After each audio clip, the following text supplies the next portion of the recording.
Nagkaroon ka ng asawang foreigner? Oo, Kailan? ako, dalawa sila yan magpinsan. Ang asawa. Well, magandang araw. Siyempre, may Daddy Frankie, ayan. Sumay na sa buong team. Hi, Ate Lea. Pagaling ka po. Ma'am for receiving school show. So, nandito tayo ngayon sa Dilnosas. Subukan natin kausapin si Nanay. Parang may kausap siyang mag-isa. Hi, Nay! Hello po. Ano pangalan mo? Lisa, lang tayo na po. Wala tayo malinaw. Pwede ka bang interviewin? May bayad. Sige, okay lang po. Pagkano yung babayad mo? Basta, Mamaya bigyan mo ako ng gampo eh. ano po pangalan nyo? Lisa nga. Lisa. Work hard. Taga saan ka po? At least, Iloilo. Yan, nakalimutan mo na. Uy, ito trabaho. Bye. Bibigyan nga kitang pera, interviewin kita ha. 100. So, sige. Okay. Kumain ka na ba? Hindi pa kayo. Hindi ako nga ngayon. No? Matagal ka na dito sa kalsada. I think I know you. How long is that? From since I know you. Oo. So, ilang taon na? Mga... Since I know you. Okay.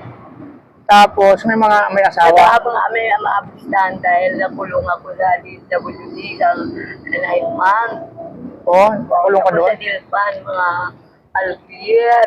Ilan? Ibig sabihin, yung year na yun na inaakala mo, hindi full na nandito tayo magkita. Dahil alam mo kasi ang English lang, parang ibang kaunti. Ibang tao. Paano mo nasabi nag-iba ng konti? Kaya, pinuwi mo pa naman ba? Ay, di ba, Marikina yun? No? Bulisang. Bigla na lang andun ako sa may na Los Baños, La Union. Los Baños, La Union? Kaya, wala silang pamasahe, binibigay lakad, kailangan lakad. Tapos pala, ang mga tao na to, nakawagkos. Ganon, naka-ribbon, o kaya naka-fix na parang regalo. So, paano ka nakabalik ng Manila? Yun ang ano pa. Los Baños, La Union. Natutuwa ka. May joke kasi ako na pag malikaw ako, naliligaw din sila. Ibig sabihin, ang kasama ko na harap doon sa may lugar na hindi dapat kami makapasok, ay doon kasama ko na kilala nila lahat doon, magkapamilya sila na lumon dito, ako lang hindi. Kaya, ibig sabihin, naalata nila na kung saan ako ay doon ang daanan. So, sabay din kami dumating na hindi na naligaw dito. So saan galing yung mangga mo? Kaya pulot ko lang. Ano ba yung mga dala mo? Ano yan? Alang mahal. Ano yan? Ano yan? Ito. Kalakal. Saan ka natutulog yan sa gabi? Natural na alansangan. Sino ba kayong may bahay? Ay, itong tawid. Ano yun? May anak ka, may anak? Oo. May anak ako. Ilan? Switzerland. Sa Switzerland yung anak mo? Hindi kaso nila ako mapadala kasi lockdown hanggang ngayon. Sila. So, lockdown hanggang ngayon doon sa Switzerland? Oo, hindi makapag-text yun. Sa Facebook. Paano nakarating yung anak mo sa Switzerland? Ay, doon ako dati. Doon ka nakatira? Ako dati. Tapos, pumunta ako dito sa Mabini Pension House. Tapos sa Mabini Pension House, pinautang ko yung pera ko kasi nakipag-divorce ako. Nagkaroon ka, ibig sabihin, Ang asawa ko, dalawang magpinsan, inasawa mo na foreigner. isa-isa. So, paano ka naman nakapunta ng Switzerland? Ay, dahil lang yung nagkasawa ko, kasala ko. Saan kayo kinasal? Dito o doon? Ang nauna, dito. No? Saan kinasal kayo dito? Sa Manila lang kami sa. Ang masunod sa Iloilo, Kagpari talaga. Sinong pangalan ng asawa mo sa Switzerland? Thomas Borkhard. Thomas Borkhard. Anong pangalan naman ng anak mo? Doktor. Yung anak mo, babae, lalaki? Triplets yun. At triplets? Pinanganak mong Ang triplets? doktor kung anak ka muna si Dr. Einstein. Ah, si Dr. Einstein. Oo, wala. So doon mo ipinanganak sa Switzerland sila. Oo, talaga. Yung triplets. Yun. Oo. Ah, so nasa Switzerland sila ngayon. So Pero kung minsan, andito silang spirit. hindi ka naman nila hinahanap. Oo, anak ko. Pero hindi na makapagpadala ng pira dahilan nga may virus. Ah. Iniisin mo na lahat. Oo. Lalata mo yung ba? O virus ay yung lockdown. So matagal lang hindi nakakapagpadala sila simula O, noon. may pinadala nga sa akin, kaso lang bumalik. Saka bumalik doon sa kanila. Paano mo naman sila nakukontak? Kasi bumalik, dahil ninakaw ang cellphone ko, na-disgrasya ako, may sugat ako sa paa. Ninakaw pa yung cellphone ko. Oo. So wala ka nang balak bumalik sa Iloilo o ano? Wala rin na biyahe.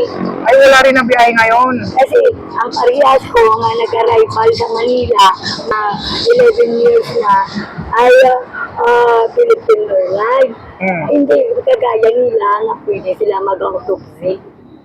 Oo. So hindi ka pwede makakauwi. Aywan ko lang ba, ay kulang isa. Ang hindi pwede ma-autopsy. Oo. Hindi ko lang alam. Oo. Ay ma'am, for still pa nga as long baka may duda ka, mayroon pa isa na hindi magkasama tulad sa auto. Oo. So alam mo pa yung kung saan ka sa banda sa Iloilo. Oo! Batiin mo nga yung mga taga Iloilo ng Ilonggo. Ay, ilo, Tagailo, yes, Juan galing tayo. O yung mga kamag-anak mo sa Iloilo. Wala nandito ng espiritu, hindi, harap lang ako. Adapted ka lang. So lumuwas ka ng Manila. So from Iloilo, tapos lumasa Manila. Dito ka nasa kalsada tumira. Hindi pa. Mabili pa yung taon dahil secretary, pinautang ko yung pira ko. Pagkatapos, tiran sa kanila pinatay. Ah, paano naman yung pagkain mo? Kaya nga, ang pinautang ko, hindi ko kasi dahil pinatay nila. Hindi, ibig ko sabihin, itong pang-araw-araw mo dito, ito binibinta mo. Minsan, magkano naman yung kinikita mo Kaya, sa araw? kung depende ko na lumapulot mo, halimbawa makapulot ko ng bakal, kagaya ng pang-sisling, di mabigat-bigat yun. Oo. Depende mo sila. Kasi sila ang kadagino, kaya ang bakal. O paano pag halimbawa umuulan, saan ka sumisilo, saan ka natutulog? Kapaalam ko kaya magpayong. So, ayun, yung sa mga kabisi, no, so, nagtitinda siya ng kalakal siya para sa pangkain mo. Araw-araw ginagawa mo yun. So ano naman ang ginagawa mo dito? Nagpapahinga. Oo, galing ako ng alakal.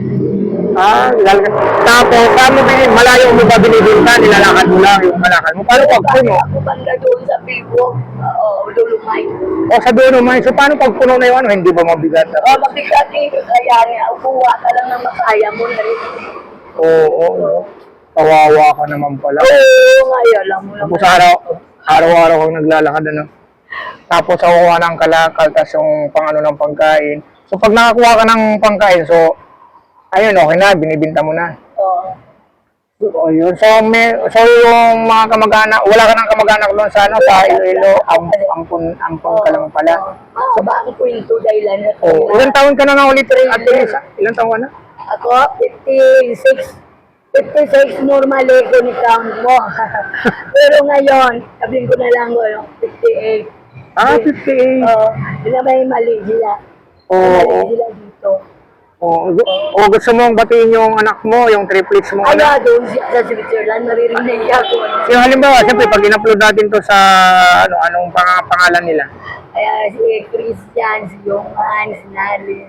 Si Christian, Oh, si Johan, triathlon. ha? Triathlon. Alam mo triathlon? Triathlon. Sport. Sport. Bye-bye.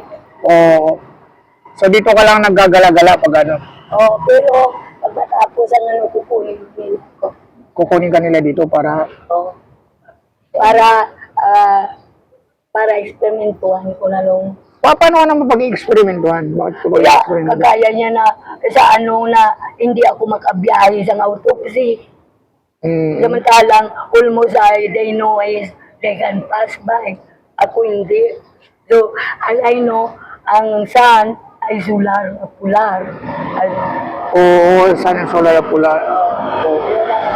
So, ayun mga kabisi. So, ano yung nalilipasan ka ba minsan ng gutom? Hindi siya nalilipasan. Pasa na nga, talagang sila ulo na balik. Oo, yun, sinanay. Hindi ako, ay ko lang. Oo, so sinanay yan mga kabisi, 58 years old, I am from Iloilo. So, wala ka nang balak umuwi, wala ka nang kamag-anak na dadatnan doon. Hindi, susunduin niya ako.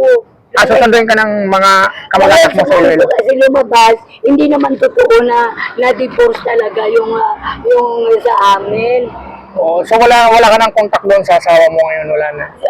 Ano lang ko Tilipat ano sa isip? Na magsabi ko, bakit? Ano lang sinasagot niya. Oo, ayan. So, Ate Lisa, i-upload natin to para at least mapanood ng mga anak mo, yung tatlong anak mong triplets. Ayun, sino nga ulit ang pangalan nun? Si Cristobal, si Dr. Einstein, si Nalin, si Christian. Ayan, so i-upload natin to, ate, no? Sa, ayan, bibigyan ka ng pangkain mo. Ayan, so maraming salamat tayo mga kakabisi. Ayan, in behalf ni Daddy Frankie ulit. At syempre si Kuya Bal po. Ayan, syempre kay Hello Mama Sally Locar. Ayan, ako po si Kuya Bal. Ayan, bigyan kita ng 150 na ipangkain mo. Huwag mong gagamitin sa bisyo to, ha? Hindi. Alam, Thank you, nanay, no? So, thank you, babay po. Maraming salamat. Sana mag-ingat ka po dito sa kalsada. Mag-ingat ka po. Ayan mga kabesi, sana naman po natulungan po natin kahit pa paano, kasi siyempre para may ibsan ng gutom ni nanay. Si nanay daw, taga Iloilo. Ate Lisa, 58 years old, So, may mga anak na sila mga kabesi na 3 Ikaw years. ay ilang taon ka? Ako, 43. So, bye-bye po, Ate Lisa. Mag-ingat ka po dyan. Bye-bye. God bless. Alam mo, bahay ka na kami trabaho ba? God bless po. Bye-bye po. Ayan.